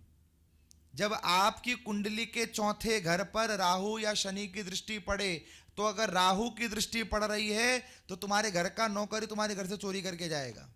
और अगर शनि की दृष्टि पड़ रही है तो बाहर से कोई आकर लेकर जाएगा। और ऐसा नहीं कि अचानक हो जाएगा, संकेत मिलते हैं। राहु जब तुम्हारा सत्यानाश करने पर आएगा तो तुम्हारे घर में बिजली के उपकरण खराब कर देगा। अब इस बात को थोड़ा गौर से समझना कि हमारे संग ये घटना घटी थी। हम एक सभा में ऐसे ही बोलकर निकल गए कि राहु जब सत्यानाश करने पर आता है तो बिजली के उपकरण खराब कर देता है। एक महानुभाव ने रात्रि में 2 बजे हमें फोन किया, बोले प्रभु पधारो जल्दी घर पे हमारे। बोले क्या हो गया प्रभु? बोले बस जल्दी आ जाओ, गाड़ी भेज दिए, तुरंत आओ आप। रात के 2 बजे हम तैयार होकर तिलक आदि करके स्नान करके निकले। रास्ते भर ड्राइवर से पूछा भैया क्या बात हो गई? बोले प्रभु पता नहीं लेकिन कुछ समस्या तो है। हम घर पहुंचे, बोले बताओ क्या हुआ? बोले आओ बैठो चाय पियो। और चाय छोड़ो, पहले बताओ रात के 3 बज रहे हैं, तुम हमें नींद में उठाकर बुला रहे हो घर पे और बता नहीं रहे, बोलते चाय पियो। बोले प्रभु राहु खराब हो गया। कैसे पता चला? बोले आपने कहा था इलेक्ट्रिकल सामान खराब होता है तो राहु बिगड़ जाता है, आज हमारा पंखा खराब हो गया। विचार तो मन में आया, प्रभु विनाश काले विपरीत बुद्धि पर, ये विनाश काले हमारे काले क्यों पड़े? तो इसीलिए समझना, ऐसा नहीं कि पंखा खराब हुआ तो तुम राहु के लग जाओ पीछे कह रहे ठीक हो जा करके। एक फ्रीक्वेंसी, इलेक्ट्रिकल सामान है, उसकी नीति है कि वो खराब होगा, पर बहुत अनयूजुअल तरीके से अगर खराब होने लग जाए, कभी वॉशिंग मशीन खराब हो रही है, वो ठीक कराओ तो एसी खराब हो जाए, वो ठीक कराओ तो कुछ और खराब हो जाए, बैक टू बैक जब चीजें खराब होने लग जाएं तो मान कर चलना राहु तुम्हारा सर्वनाश करने के लिए आ गया है। पुलिस की रेड पड़ानी होगी तो उसके घर में उसके 3 दिन पहले शॉर्ट सर्किट होगा, फ्यूज उड़ जाएगा उसके घर का। जिस घर में भी पुलिस की रेड पड़ी होगी उससे जाकर पूछ लेना, 3 दिन पहले उसके घर का फ्यूज उड़ जाएगा। राहु संकेत देता है। शनि जब तुम्हारा विनाश करने आएगा तो तुम्हारे घर के बाहर कुत्तों की भीड़ लग जाएगी, भौंकने लगेंगे, तुम्हें देखकर अप्रसन्न हो जाएंगे। और यही शनि जब अच्छा करने पर आएगा तो तुम जितने अपने अंडर में लोगों के साथ काम करते हो वो तुम्हारे सपोर्ट में खड़े हो जाएंगे, तुम्हारा शरीर बिल्कुल कांतिमान हो जाएगा जब शनि कल्याण करता है। जब राहु कल्याण करता है तो व्यक्ति के पास अकस्मात धन की आयत होती है, अचानक धन मिलने लग जाए, अचानक काम होने लग जाए तो समझ लेना राहु तुम पर कृपा कर रहा है। केतु जब कृपा करेगा तो सपने के माध्यम से तुम्हें तुम्हारे पितरों के दर्शन होंगे। केतु हमेशा जागृत अवस्था में काम नहीं करता, केतु हमेशा इल्यूजन में काम करता है। तो केतु जब जागृत होगा तो हमेशा सपने में तुम्हें भगवान के दर्शन होंगे, सपने में पितरों के दर्शन होंगे, और जिस रूप में दर्शन होंगे उस रूप में वो कृपा करेगा। यदि रोते हुए दिख रहे हैं मान लेना कि तुम्हारा विनाश करने चाह रहा है, हंसते हुए नजर आए तो तुम पर कृपा करना चाह रहे हैं। सूर्य जब कृपा करेगा तो उच्च पद के लोगों के तुम्हारा संपर्क बढ़ने लग जाएगा। चंद्रमा जब कृपा करेगा तो तुम्हें विपरीत लिंग के लोग जल्दी आकर्षित हो जाएंगे। मंगल जब कृपा करेगा तो तुम्हारे काम झटपट करके बनेंगे, तुम हनुमान मंदिर के पास रोज जाने लग जाओगे। बुध जब कृपा करेगा तो तुम्हारे घर में पेड़ पौधे बढ़िया से उगने लगेंगे। बृहस्पति जब कृपा करेगा तो तुम्हारे भोजन की शुद्धा बढ़ जाएगी। बृहस्पति जब कृपा करे तो भोजन की शुद्धा बढ़ जाए। जब कोई व्यक्ति मोटा होता है ना, कोई भी मोटा व्यक्ति आपके पास आ जाए जो अकस्मात मोटा हो जाए तो मानकर चलना बृहस्पति सत्यानाश करने वाला है इसका। मोटापा बृहस्पति के उग्र होने की निशानी है, क्योंकि बृहस्पति जब उग्र होता है तो आयु क्षीण होती है। और ये बात सब जानते हैं कि जब शरीर में मोटापा अधिक बढ़ जाए तो आयु कम हो जाती है, होती है ना। तो ये 9 ग्रहों के विशिष्ट परिकल्पनाएं हैं। तो उपाय के रूप में क्या करें, इतने डिटेल में तो हर कोई नहीं जा सकता। तो पहला उपाय आपको बताया, भगवान सूर्य की उपासना करो। किसकी? क्योंकि वैदिक रूप से प्रमाणित है 5 देवताओं की पूजा, जिनमें प्रधान देवता है भगवान सूर्य। दूसरा उपाय है यथाशक्ति दान करो, जैसा अवसर मिले वार के अनुसार। अब कई लोगों की आदत होती है मंगलवार होगा तो लाल पहन लेंगे, गुरुवार होगा तो पीला पहन लेंगे, शनिवार होगा काला पहन लेंगे। ऐसा पहनने से ग्रह अगर ठीक होने लग जाए तो ग्रह बिगाड़ी किसका कर पाएंगे? फिर तो काला कपड़ा बनाने वाले की कंपनी में कभी शनि की कुदृष्टि पड़ेगी नहीं। अरे पड़ेगी क्या? और एक विशेष उपाय आपको बताते हैं राहु के लिए, क्योंकि राहु आजकल लोगों को ज्यादा परेशान करता है। जब राहु अति परेशान करने, कहीं पर कोई मछली पकड़ रहा हो, मछली पकड़ने वाले होते हैं ना, उनसे मछली का मोल देकर उन मछलियों को मुक्त करा दो, और कम से कम 1 घंटा वहां रहना कि वो वापस पकड़ नहीं ले उन्हें। फिर पकड़ लेगा तो तुम्हारा उपाय किया कराया व्यर्थ हो जाएगा। और ये भी नहीं करना कि तुम्हें जाकर पकड़वाना और फिर छुड़वा देना। ये ग्रह देवता है, मूर्ख नहीं है। अगर मछलियों को तुम छुड़वा देते हो किसी मछुआरे के हाथ से, तो ऐसी स्थिति में राहु तुम पर शुभ प्रभाव डालना शुरू कर देगा। और कभी घर में कर्ज का बोझ बहुत अधिक बढ़ जाए तो भुट्टा आता है ना, भुट्टा, पका हुआ नहीं, कच्चा भुट्टा, उसके दाने लेना और जाकर किसी सांड को खिला देना। किसको? बस लाल कपड़े मत पहनना, राहु तो ठीक हो जाएगा, मंगल भारी हो जाएगा। पर भुट्टे के दाने यदि तुम सांड को खिला देते हो तो तुम पर राहु और केतु और शनि तीनों ग्रह ही अनुकूल रहते हैं, क्योंकि वृक्ष में यानी सांड में तीनों ग्रह का वास माना गया है। और ये गोवंशिक वृद्धि कारक है, यानी चंद्रमा की भी वृद्धि कारक है। यही ग्रह राहु केतु शनि मिलकर ग्रहण योग बनाते हैं, और इन्हीं ग्रहों से विषयोग का निर्माण होता है। तो यदि तुम सांड को, भुट्टे के दाने जो कि बृहस्पति का प्रतीक है, इनका सेवन करवाते हो तो तुम इनडायरेक्टली इन ग्रहों को संतुष्ट करते हो, और तुम्हारी कुंडली में ये ग्रह मजबूत होने लग जाएंगे। तुम्हारे हाथों में इनके दृश्य दिखने लगेंगे। जब राहु केतु का ये उपाय करोगे, हाथों में क्रॉस का निशान बनेगा इस जगह पर। ये पर्वत देख रहे हो, ये 2 लाइनों के बीच में ये दिख रहा है आपको जगह, यहां पर एक क्रॉस बन जाएगा। किसी भी 3 गुरुवार को ये उपाय कर सकते हो, और करोगे तो प्रमाण तुम्हें सामने दिखेगा। फिर हमसे बात कर लेना आके, हुआ कि नहीं हुआ। ये ज्योतिष की बात हुई। इसके बाद में यूं तो देखो ज्योतिष के ऊपर चर्चा करने जाए तो पूरा समय निकल जाएगा, एक एक की कुंडली लेके बैठो तो पूरा दिन निकल जाए। परंतु इसके आगे यदि हम बढ़े तो ज्योतिष के बाद व्रतों का निर्धारण।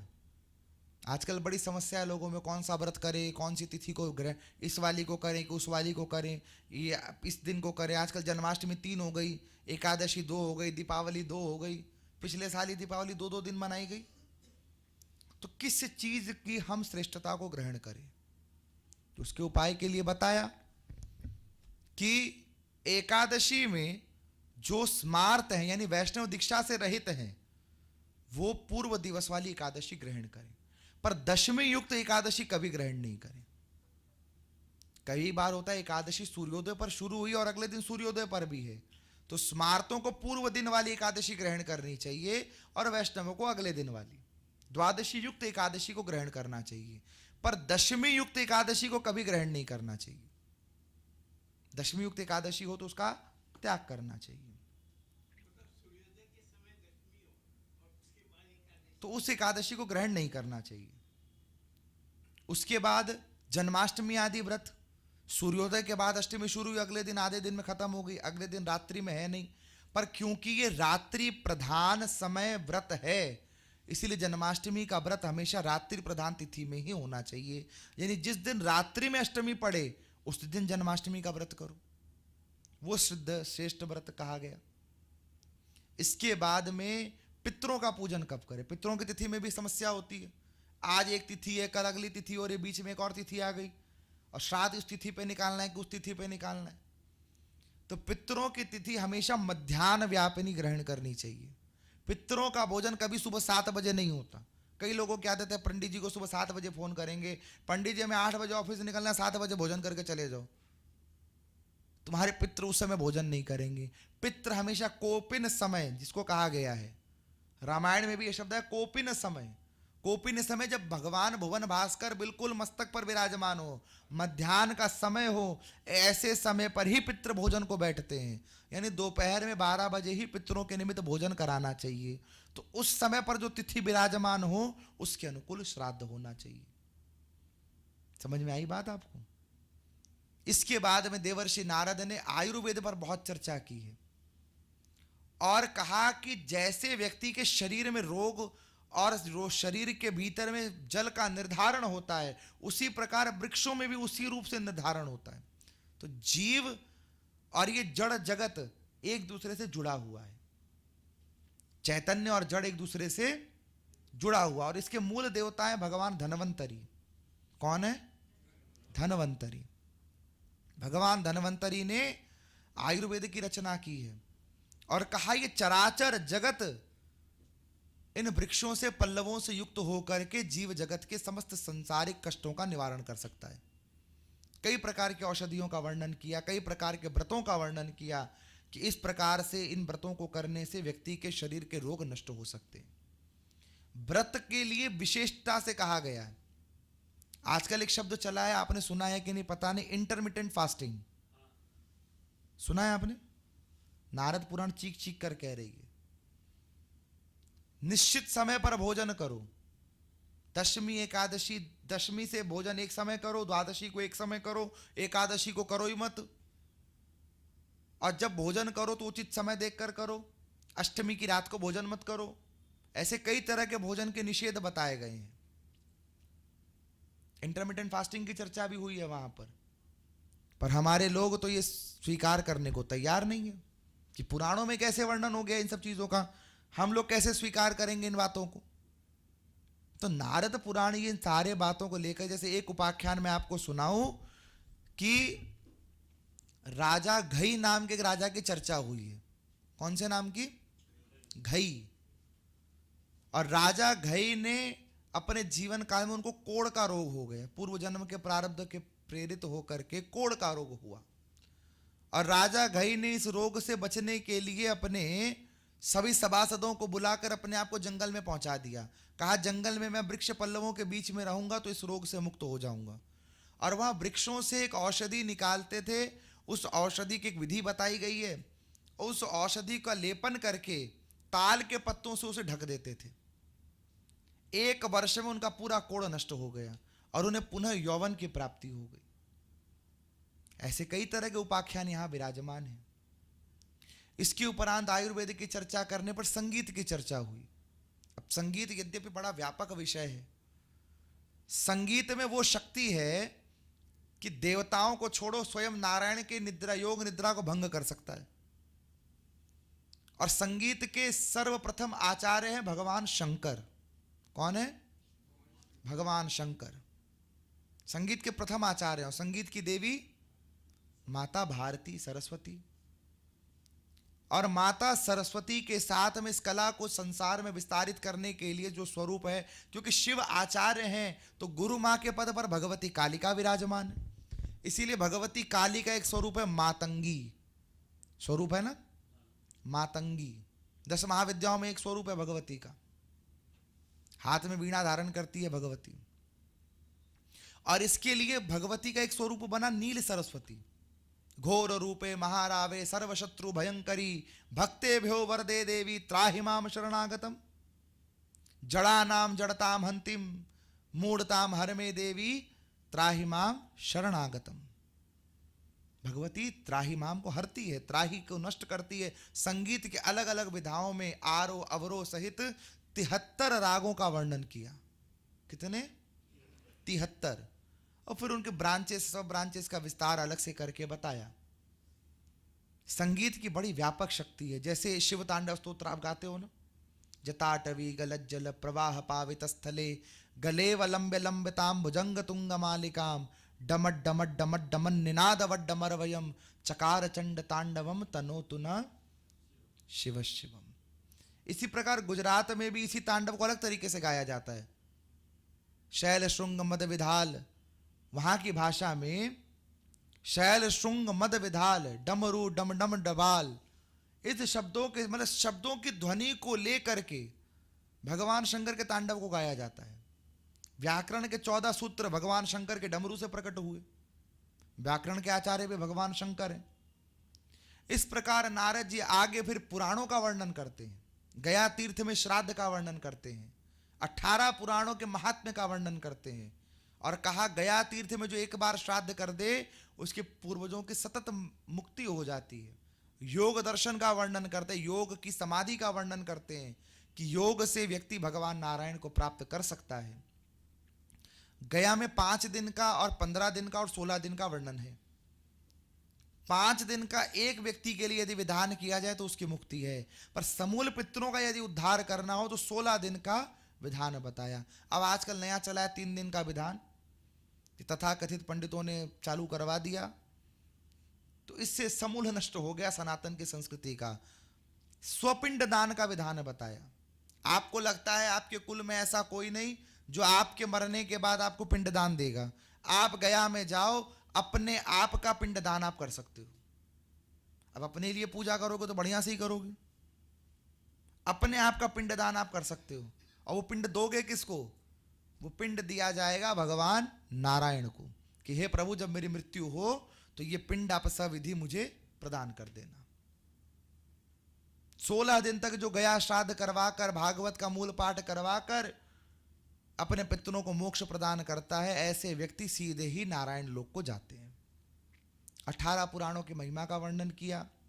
और फिर नारद पुराण के उपसंहार में कहा, यद्यपि ये कथा तो सार गर्भित है, फिर भी जो प्राणी श्रद्धा पूर्वक इसका निधिध्यासन पठन श्रवण आदि करे उसके जीवन से हर प्रकार के कष्टों की निवृत्ति होती है, भगवान की भक्ति प्राप्त होती है और भगवान नारायण की कृपा से उसे हर प्रकार के सुख भोग करके अंत के समय पर भगवान विष्णु का सायुज्य प्राप्त हो जाता है। इति नारद पुराणम संपूर्णम।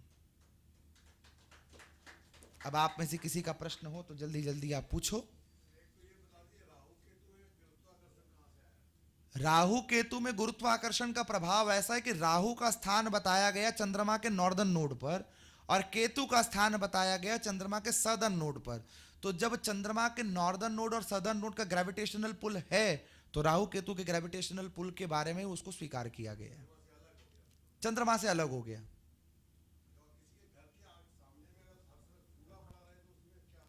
ऐसी स्थिति देखो, जब घर के सामने बारंबार कूड़ा पड़ा तो उसकी तो कुंडली में चतुर्थ भाव को देखना है, और चतुर्थ भाव में यदि राहु केतु या शनि का प्रभाव है या बुध वहां ग्रसित रूप से बैठा है तो उसके घर में कूड़ा पड़ा रहेगा। कूड़ा जितनी जल्दी हट जाए उतनी जल्दी उसकी उन्नति शुरू हो जाएगी, अन्यथा बुध खराब होता रहेगा और ऐसे घर में कोई ना कोई व्यक्ति न्यूरोलॉजिकल कंडीशन से ग्रसित हो जाएगा। और किसी का? हाँ पूछिए, माइक। नमस्ते समाजी। छोटे छोटे इधर में क्वेश्चन आता है, जो ज्योतिष का बातचीत आप किया है, ये कि पुराण नरक पुराण में है ना, वेद का ज्योतिष जो पाठ है उसका भीतर है। वेद का जो अंग है ज्योतिष, जो ज्योतिष उसके 6 शास्त्रों में एक शास्त्र है, उसकी चर्चा नारद पुराण में हुई है। Whatever you have said, it's a comment. whatever you have said, it is all in Narad Puran. It is all in Narad Puran. अच्छा, the second question, जब टाइम में नारद पुराण रचित हुआ है, वही टाइम में position of all the stars and is different, and now there is a deviation and there is a correction done. It is a Vishuddha Siddhanta. See, at the point when Narad Purana was being created, at that point of time Rahu Ketu was not in existence, first of all. Secondly, if you see the It was Vedas, not existence or it was not revealed. it was not in existence because Rahu Ketu was later on positioned by Lord Shiva in the moon's northern and southern node during the Samudra Manthan reign, and Narad Puran is being created before Samudra Manthana. So the position of all the planets was different at the point Narad of Puran was created before Samudra Manthana. before Samudra Manthana. Secondly, at the point of at which Narad is being told about the Navagrahas positions, he is not mentioning correctly that all Navagrahas are positions correctly in this place at this point of time. He is saying at the point in which when all the dharmas will be viluptam, at that point of time, no grahas will take place in position of God. Next point. Now this timing of tithis, what is mentioned in Narad Puran, Timing of tithi. tithis. Now it is different. Yes, now it is different. Two types of timings are revealing in the whole of India. See, there is a difference because previously we used to follow Vedic timelines, but now we are following Indian Standard Time, and due to that deviations are coming. And there is a correction of There is a that is different. That is correction because due to time lapse and due to the difference in rotational positions of the Earth, we are not getting the exact deviation from that point of time which is mentioned in the Puran, and that is why we are getting different sorts of tithis in different parts of the world. Now which one is to be followed then? Because there are two timings are running in whole of India. Now which one is to be The one which on is your- according to Kashi Panchangam, that is to be followed. Kashi Panchangam, which is old or it is a new timing? old one. So old one is to be followed. Old one is to be followed. Not Old- in new. This division. new one is not correctly derivated from the Puran scripture. That is solely made out of humans' errors. That we are getting to Ekadashi, so let's make it one.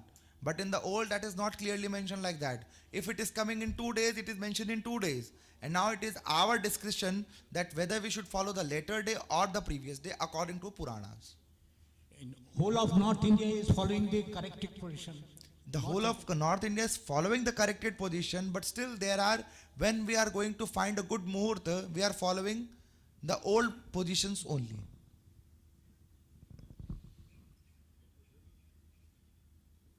हम समाप्त करें। और किसी का प्रश्न यदि कोई? आपने कहा कि सूर्य को पूजा या उनका वो सम्मान, आदर सम्मान होना आदर चाहिए। सम्मान, और चंद्र के लिए माता का, अगर दोनों ही दिवंगत हो गए हों तो क्या करें? दोनों ही दिवंगत हो गए हो तो उनकी पुण्यतिथियां आती है, उस पुण्यतिथि पर यथा योग्य ब्राह्मणों को भोजन करवाया जाए और उनके निमित्त अलग अलग धार्मिक कार्य किए जाएं, और डेली लाइफ में, डे टू डे लाइफ के अंदर में आप उनको प्रणाम करके घर से निकलो। बशर्ते आपका पूर्व चरित्र जो उनके रहने के समय रहा हो वो भी उतना ही धैर्यवान और पुण्यवान रहा हो, क्योंकि मृत्यु के बाद सेवा का उतना धर्म नहीं रह जाता जो जीते जी रहता है। और किसी का कंप्लीट? तो अगले सत्र में हम और आप, क्योंकि श्रावण आ रहा है परसों से, तो श्रावण के परम पावन महीने पर 2 सत्रों में हम शिव महापुराण का श्रवण करेंगे।